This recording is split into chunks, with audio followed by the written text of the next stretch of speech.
माझ्या प्रिय बालमित्रांनो, आज आपण पाहणार आहोत पाठ क्रमांक 11, ज्याचं नाव आहे दृष्टिकोन.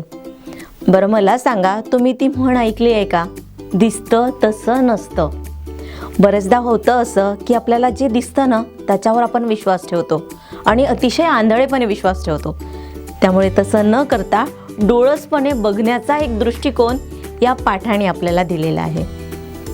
असं म्हणतात की दृष्टीची शस्त्रक्रिया करता येते, पण दृष्टिकोनाची शस्त्रक्रिया मात्र करता येत नाही. तर असाच आशय घेऊन आलेलो आहोत आणि आज आपण शिकणार आहोत दृष्टिकोन नावाचा पाठ.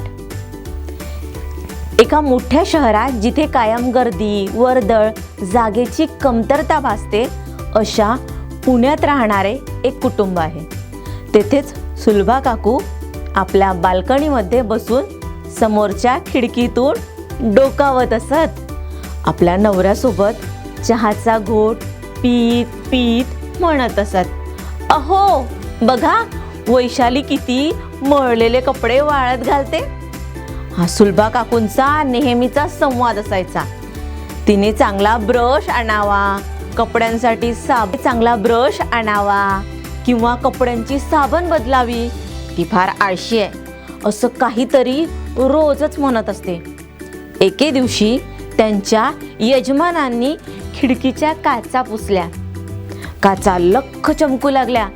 दुसऱ्या दिवशी काकू लगेच म्हणाल्या, अहो बघा, या वैशालीने आज किती छान कपडे धुतले.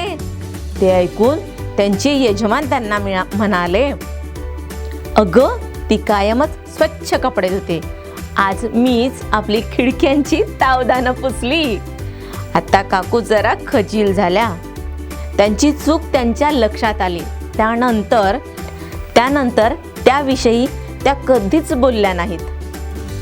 आपल्याला जे दिसतं आपण तेच बघतो, त्याच्या पुढे जाऊन विचार करण्याच्या फंदात पडत नाही.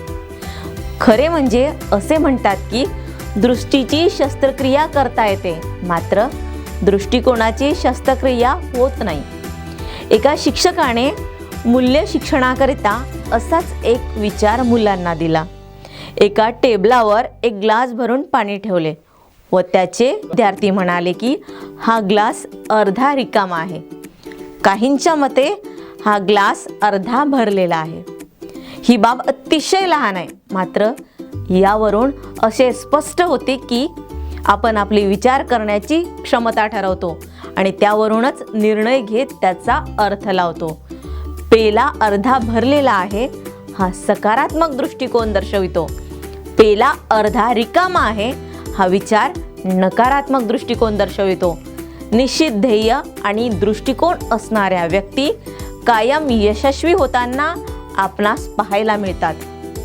चाचा नेहरू नेहमी म्हणतात की मानवी जीवनाचा एक मूलभूत नियम आहे, तुमचा जगापुढे पाहण्याचा दृष्टिकोन सकारात्मक असेल तर तुम्हाला मिळणारी उत्तरही सकारात्मकच असतील. तेव्हा फक्त डोळ्याने न बघता चांगला दृष्टिकोनातून बघा आणि कायम चांगल्या गोष्टीचा स्वीकार करा.